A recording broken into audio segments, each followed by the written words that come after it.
मेरे विद्यार्थियों नमस्कार। मैं राम अवतार सिंह आर के अकेडमी 02 पर आपका स्वागत करता हूँ। आज हम हास्य रस के विषय में चर्चा करेंगे। हास्य रस और करुण रस। पहले हास्य रस पढ़ेंगे, फिर करुण रस पढ़ेंगे।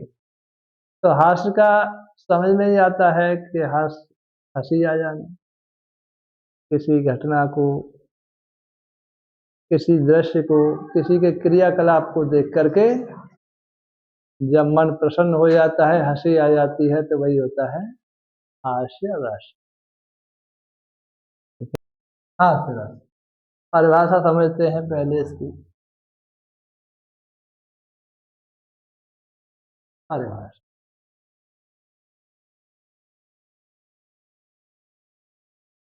हास नामक स्थायी भाव। हास नामक स्थायी भाव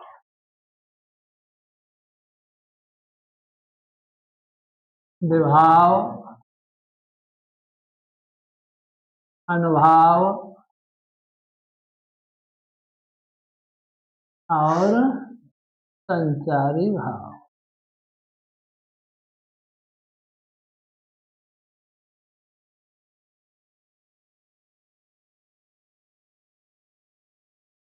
के संयोग से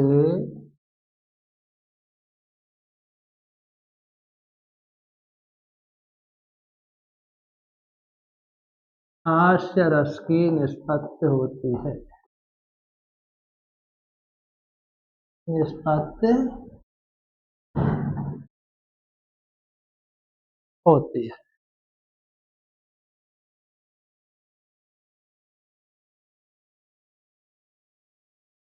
किसी की चेष्टाओं को देखकर, किसी के क्रियाकलाप को देखकर, किसी की बातचीत को देखकर, किसी दृश्य को देखकर मन प्रसन्न हो जाता है, हम खुश हो जाते हैं, हंसते हैं, तो उसी को कहते हैं हास्य रस।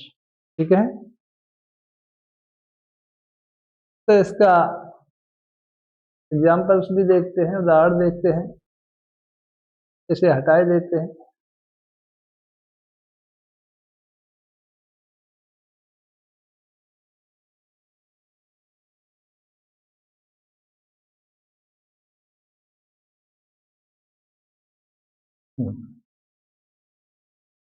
उदाहरण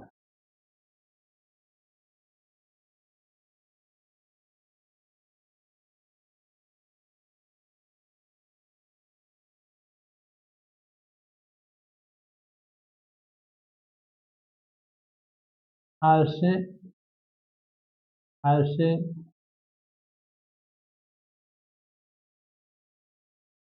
भाजे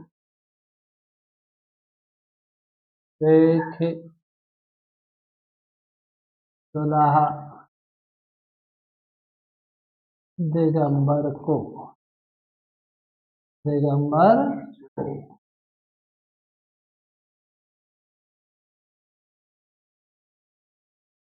पाहुन जो आवे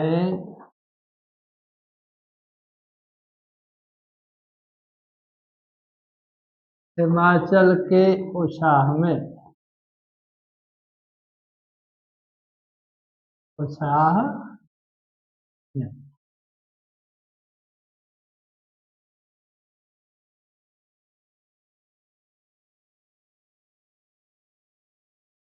कहे पद्माकर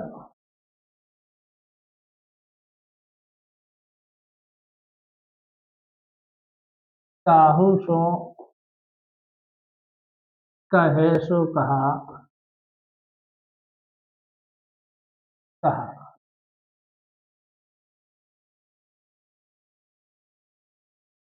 जोई जहां देखे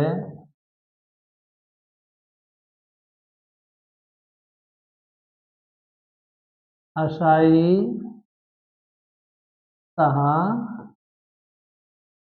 राह में।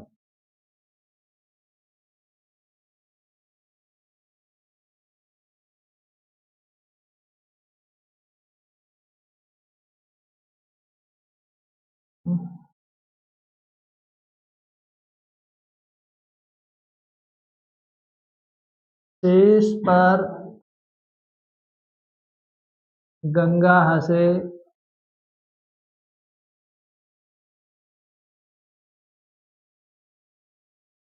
गले में भुजंगा।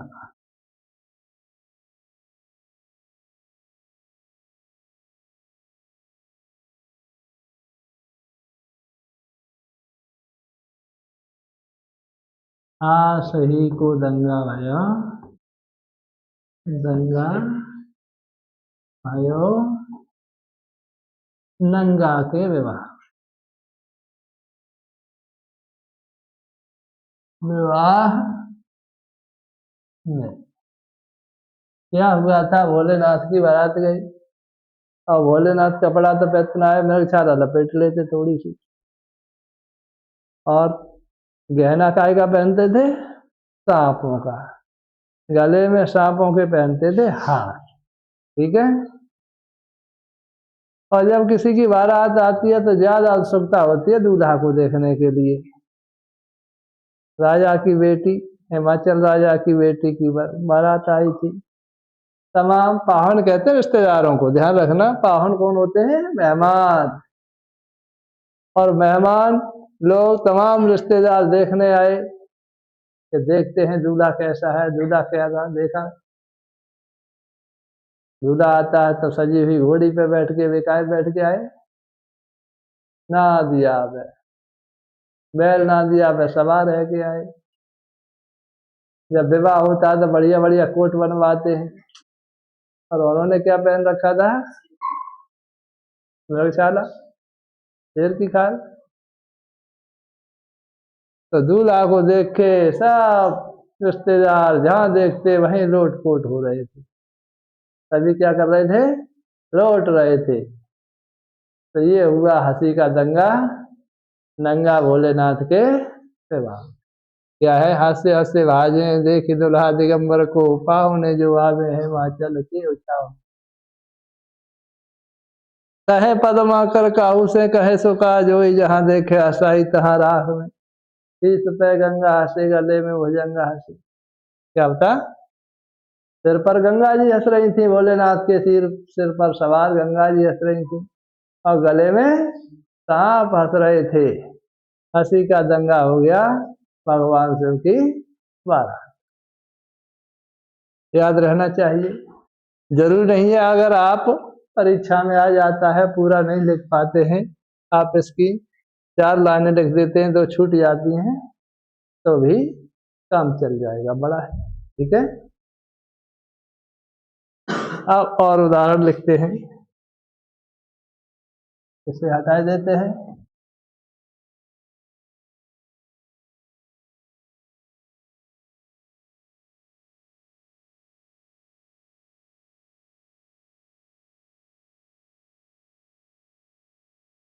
हम्म।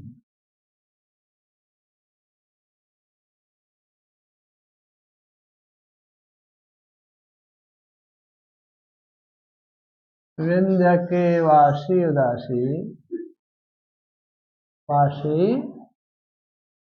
उदासी।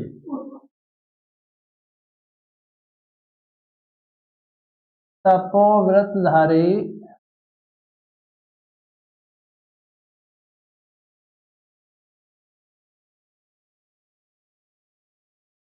महाविनु नार दुखारे,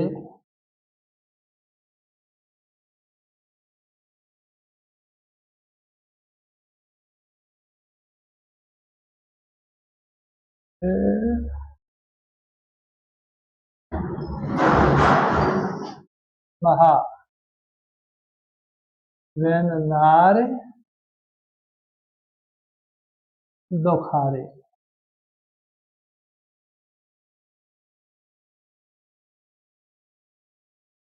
विंध्य के वासी उदासी, तपोव्रतधारी, महाविनु नार दुखारे। गौतम तीय तरी तुलसी, तीय तरी तुलसी, तो सुनवे कथा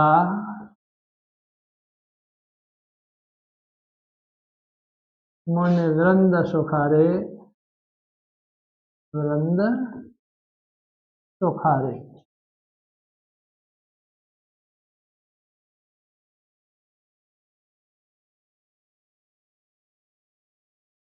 वह है शिलाशव चंद्रमुखी, शिलाशव चंद्रमुखी।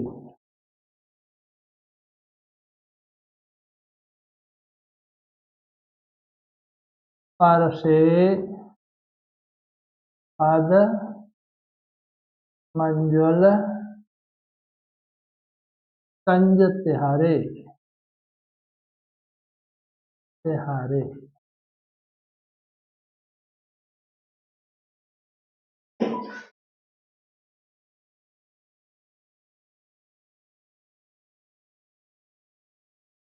किन्हीं भली रघुनायक जीव, भले रघुनायक जीव करुणा करे,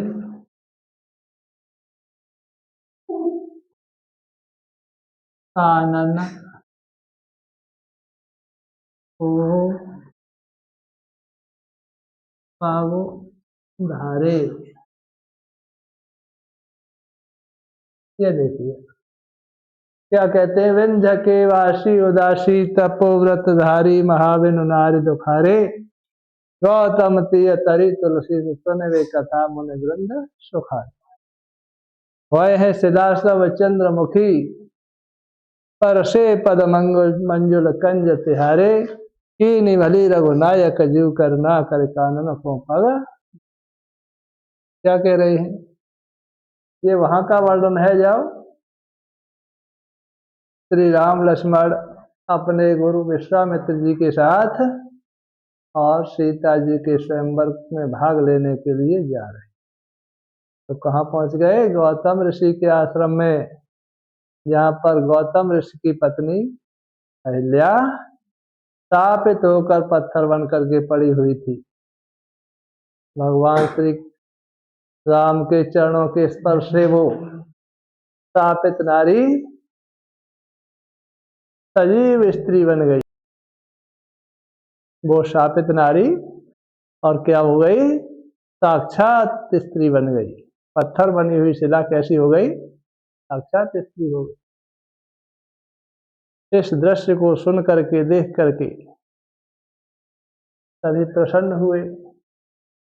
तो उसी के बारे में कहा गया है कि अब जितनी भी शिलाएं इस वन में पड़ी हुई हैं, वन के निवासी विचार कर रहे हैं कि भगवान श्री राम वन में आए हुए हैं, अब इस यहाँ पर जितने भी पत्थर पड़े हुए होंगे, सब पत्थरों की सुंदर सुंदर स्त्रियां बन जाएंगी। हे कृपा सिंधु राम, आपने तो बहुत ही अच्छा किया है जो हमारे वन में अपने चरण डाले हैं।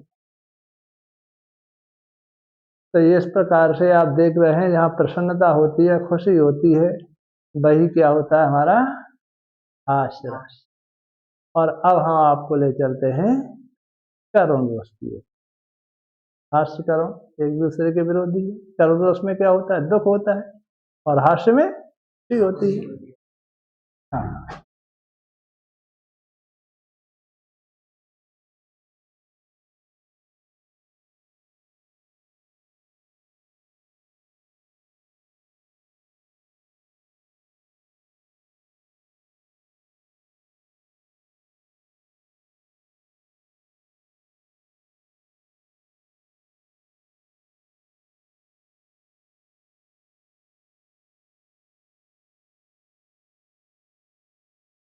करुण रस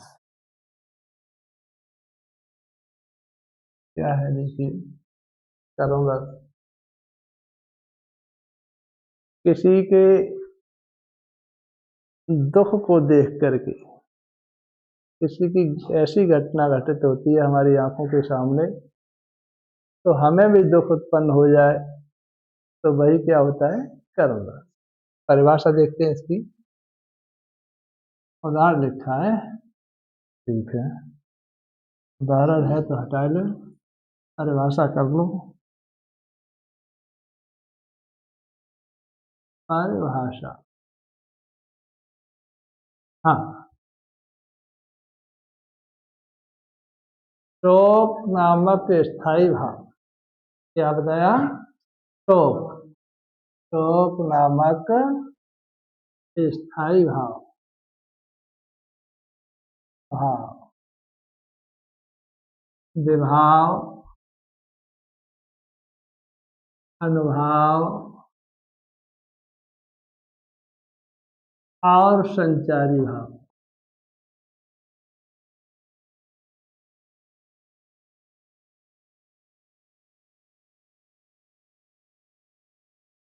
के संयोग से, संयोग से करुण रस की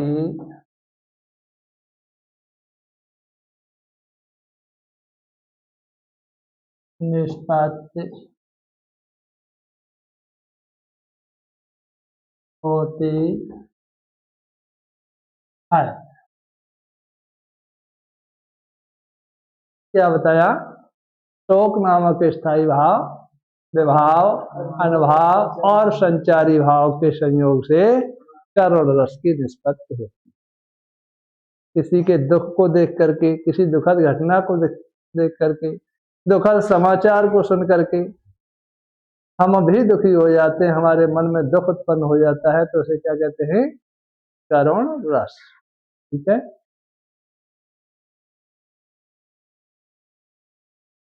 अब हम इसके उदाहरण देखते हैं। उदाहरण,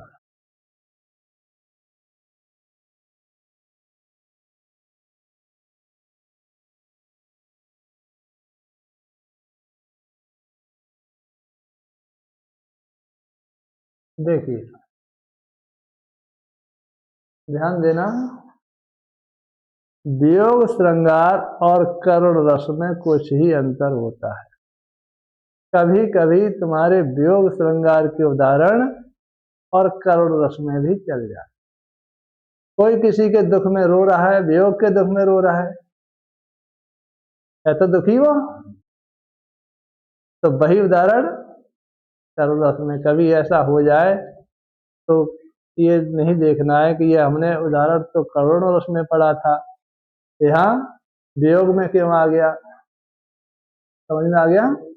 करुण रस के उदाहरण वियोग में चलते हैं, इसीलिए मैंने समझाया कि वही उदाहरण जो हमने आपको वियोग श्रृंगार में पढ़ाया था, हे खगमृग हे मधुकर श्रेणी तुम देखी सीता मृग नैनी, तो वहां पर भी तो श्री रामचंद्र जी कैसे थे?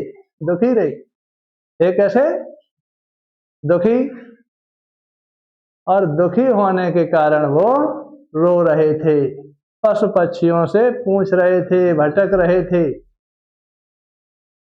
तो हम वही लिखते हैं, हे खगमृग हे मधुकर श्रेणी, हे खग मृग हे मधुकर श्रेणी तुम देखी सीता मृग नैनी, खग नैनी।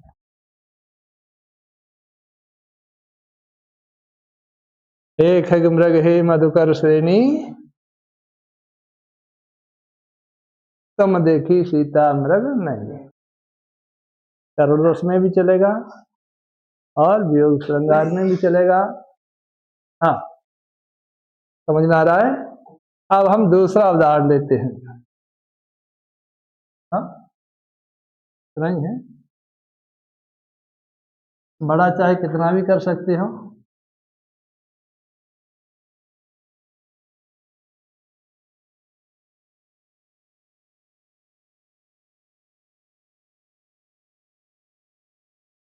हाँ, अब एक उदाहरण और देते हैं।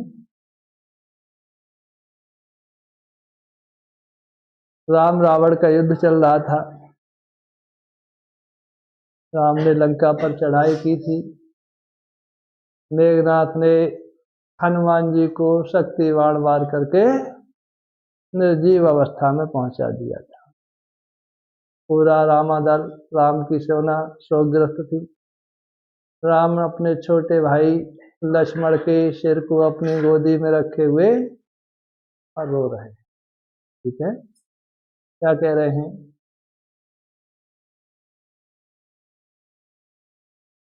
मेरो शव पुरुषारथ ठाको।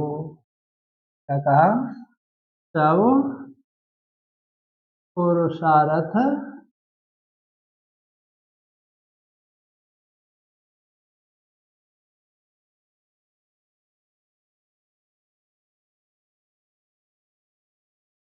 ठाको।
ये देखिए उदाहरण, क्या कह रहे हैं?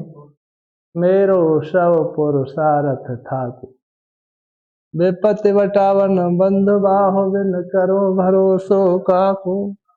गिर कानन जय हैं शाखा मृग, होय हो पुद अनुज संघाती। होय है कहा विभीषण की गति, रही सोच भर छाती। क्या कह रहे हैं? उन्होंने, श्री रामचंद्र जी ने विभीषण को एक वचन दिया था।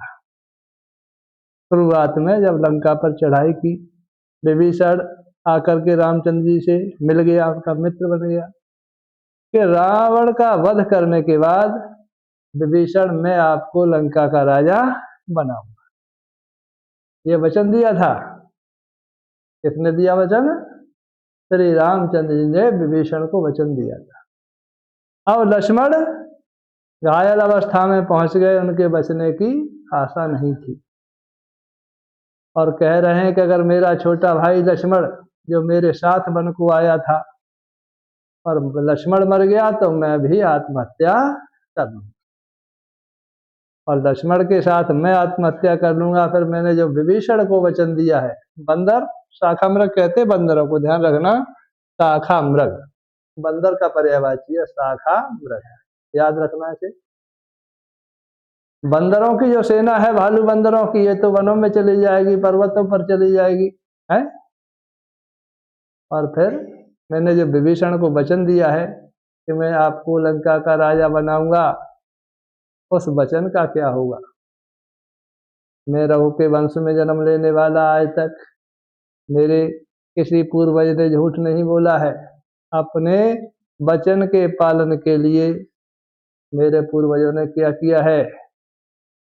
राजा हरिश्चंद्र भी उसी वंश से थे। राजा हरिश्चंद्र राम के ही वंश वाले थे, पूर्वज थे।